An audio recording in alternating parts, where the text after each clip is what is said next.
जैसा कि आप सभी लोग जानते हैं, हमने बहुपद स्टार्ट किया था और हमने पिछली क्लास में क्या पढ़ा था? बहुपद के प्रकार। और उस बहुपद के प्रकार में हमने इसके दो ही प्रकार पढ़ पाए थे और हमारा दो प्रकार उसके बच गया था। आज हम इस क्लास में पढ़ने वाले हैं। नमस्कार दोस्तों, आप सभी लोगों का स्वागत है आपके अपने यूट्यूब चैनल MGS पर। जैसा कि आप सभी लोग जानते हैं, हमने बहुपद के प्रकार पढ़ा था, उसमें से हमने दो प्रकार पढ़ चुके थे और आज दो प्रकार बचे थे। आज हम वही दो प्रकार पढ़ेंगे।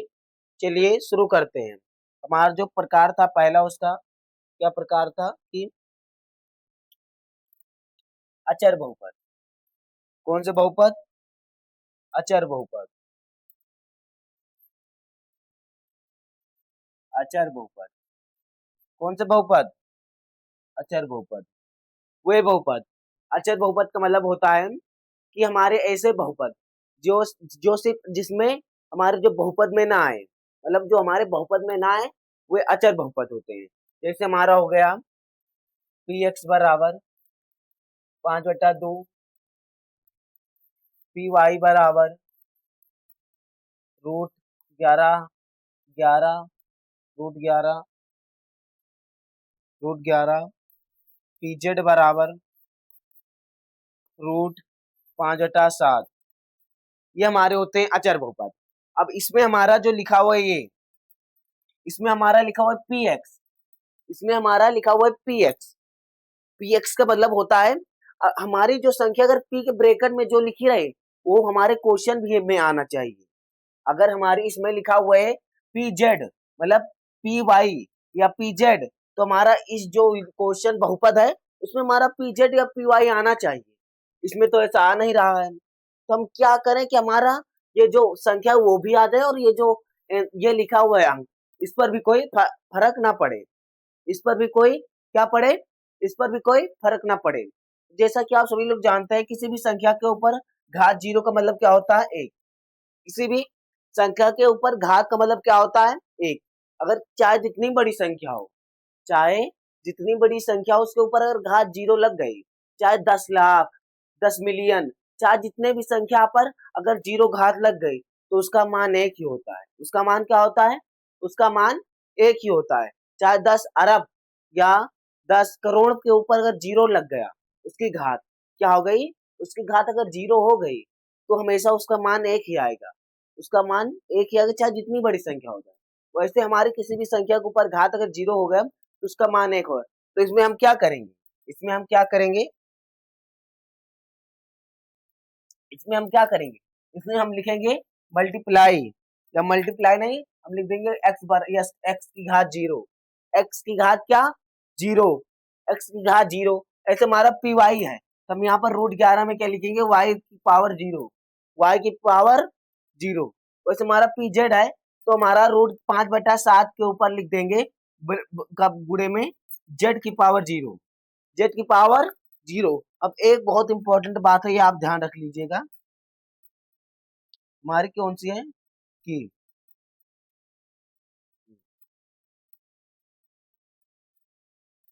हमारी इंपॉर्टेंट बहुत बात है कि कौन सी है?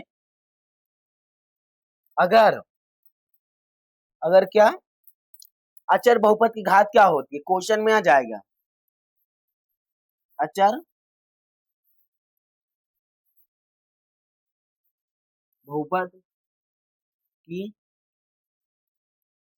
घात। अचर बहुपद की घात क्या होती है? ऐसा आपको बहुविकल्पीय में आ गया ऐसे क्वेश्चन, आपको अगर आ जाएगा कि अचर बहुपद की घात क्या होती है, तो आपको क्या लिखना पड़ेगा? अचर बहुपद की घात क्या होती है? अचर बहुपद की आप देख सकते हैं, अचर बहुपद की जो घात है वो हमेशा 0 है, सब चीज में 0 है।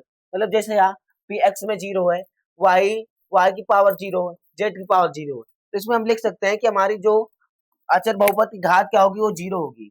अचर बहुपद की घात क्या होगी? 0 होगी। आपको ये बहुत बहुत बहुत उससे याद कर लेना है। ये क्वेश्चन आपके पेपर में आता ही आता है। किसमें आता है? आता ही आता है।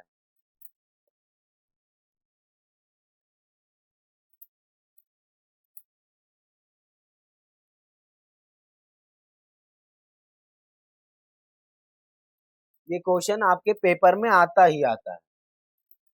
आता ही आता है, ऐसा आपको दे दिया जाएगा कि इसको फिर से हम लिख देते हैं कि अचर बहुपद की घात क्या होती है? अचर बहुपद की घात, अचर बहुपद की घात क्या होगी? अचर बहुपद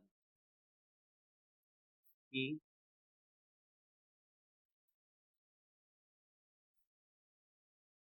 अचर बहुपद की घात क्या होती है? अचर बहुपद की घात क्या होती है? जीरो। अचर बहुपद की घात क्या होती है? जीरो। अगर आपको क्वेश्चन बहुविकल्पीय में आ गया कि अचर बहुपद की घात क्या होती है, तो आपको डायरेक्ट लिख देना है जीरो। क्या लिख देना है? जीरो। आई होप आप सभी लोगों को समझ में आ गया होगा। तो हम दूसरा चलते हैं इसके शून्य बहुपद पर। किस पर? शून्य बहुपद पर। किस पर? शून्य बहुपद पर। हमारा जो टॉपिक है क्या? शून्य बहुपद। शून्य बहुपद।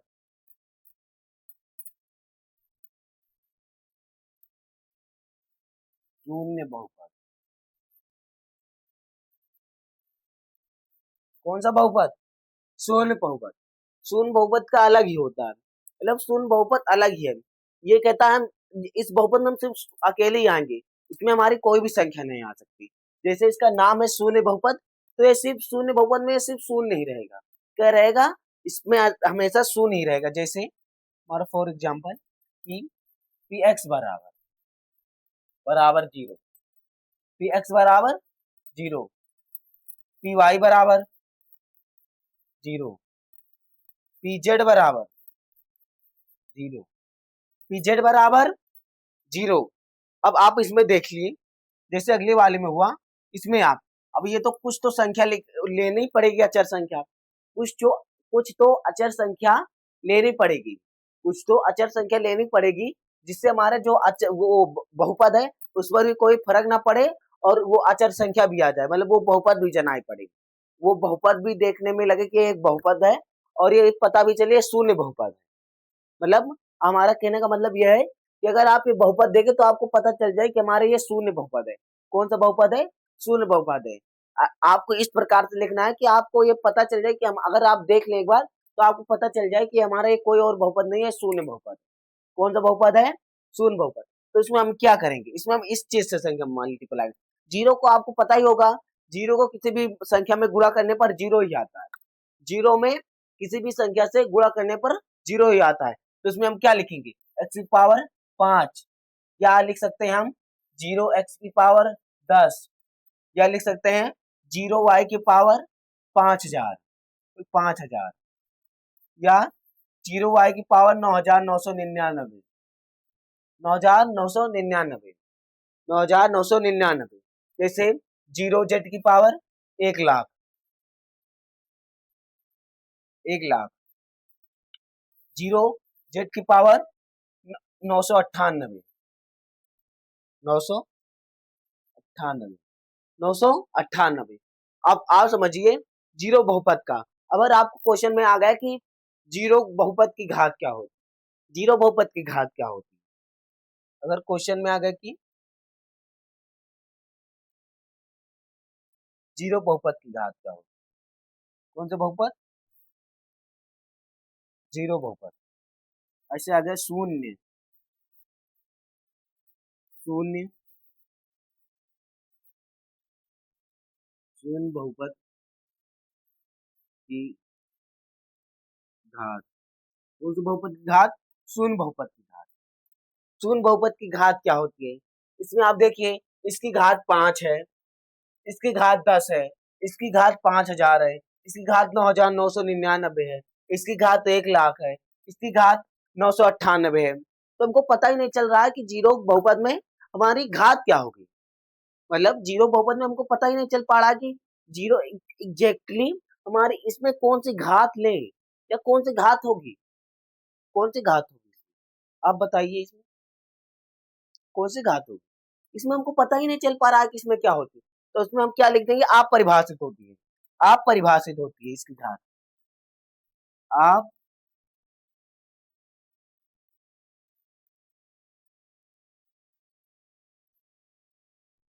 अपरिभाषित।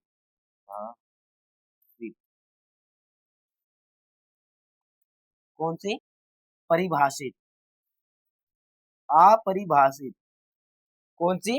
अपरिभाषित। तो इसकी हमको पता ही चल गई कि इसकी घात क्या होगी। इसकी घात क्या होगी?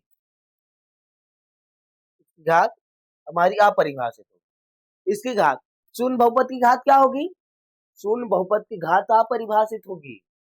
वैसे हमारा जिसमें ये वाले में अगर आपको आ गया कि अचर बहुपद की घात क्या होती है, अचर बहुपद की घात क्या होती है, अचर बहुपद की घात क्या होती है, जो हमारा जीरो हो गया, इसमें हमारा क्या हो गया, इसमें हमारा जीरो हो गया।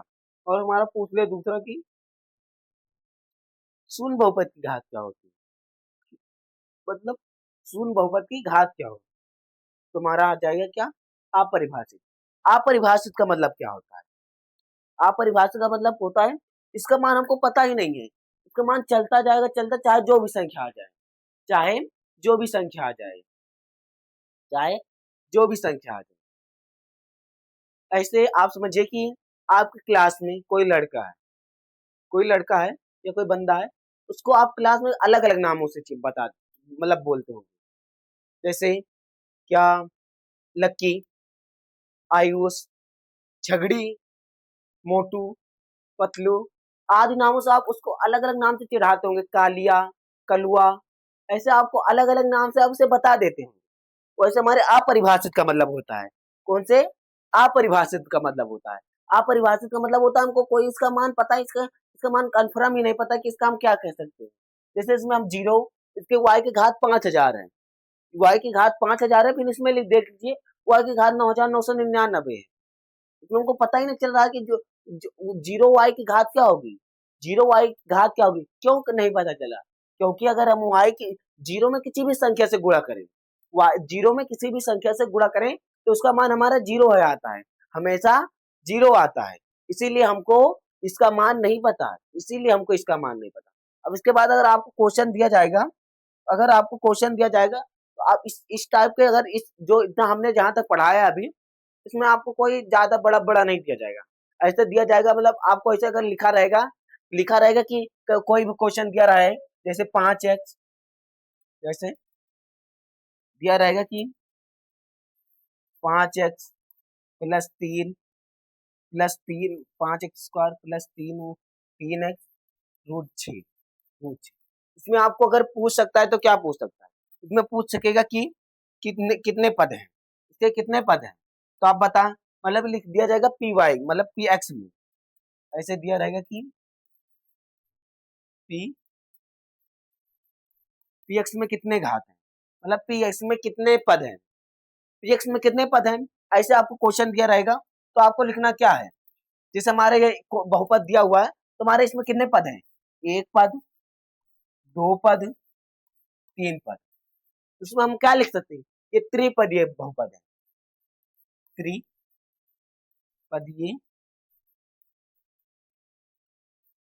बहुपद, त्रिपदीय बहुपद। हमारे ये कौन सा बहुपद है, त्रिपदीय बहुपद। वैसे अगर पूछ लिया कि ये कौन से घात है, मतलब ये घात के आधार पर पूछ लिया कि इसके कितने घात है, मतलब इसके क्या घात है, इसकी क्या घात है, तो आप लिख देंगे कि इसकी घात ये द्विघातीय बहुपद है। ये कौन सा घात है, द्विघात बहुपद है, द्विघात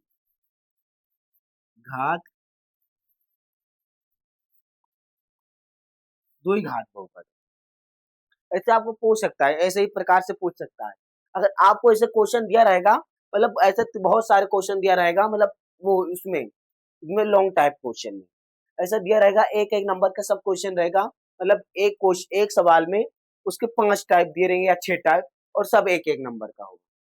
ऐसे दिया रहेगा कि एक क्वेश्चन दे दिया, मतलब ऐसा दे दिया रहेगा, उसमें आपको बताना पड़ेगा कौन से बहुपद है और किस घात के बहुपद है। या आपको पूछ सकेगा कि ये कितने पद के बहुपद है, जैसे हमारा ये कितने पद में है, ये 3 पदीय बहुपद है, और ये कितने घात के बहुपद है, ये द्विघातीय बहुपद है। ये हमारा कौन सा बहुपद है, द्विघातीय बहुपद है। अब चलिए अब हम आपको चलते हैं, हम आपको अगली क्लास में बताएंगे कि x का मान कैसे निकाला जाता है। जैसे हमारा ये बहुपद है, इसका x का मान हम कौन सी x ऐसी संख्या लें हम ऐसे कोई कौन सी ऐसी भी संख्या लें जिसको हम अगर x के मान पर रखें तो हमारा लेफ्ट और राइट मतलब लेफ्ट हैंड साइड और राइट हैंड साइड मतलब बराबर हो जाए, दाहिना पक्ष और बायां पक्ष बराबर हो जाए। मतलब अगर यह 0 है, अगर ऐसा कोई बहुपद दिया रहे, जैसे अगर ऐसा कोई बहुपद दिया रहे कि दिया रहे p x बराबर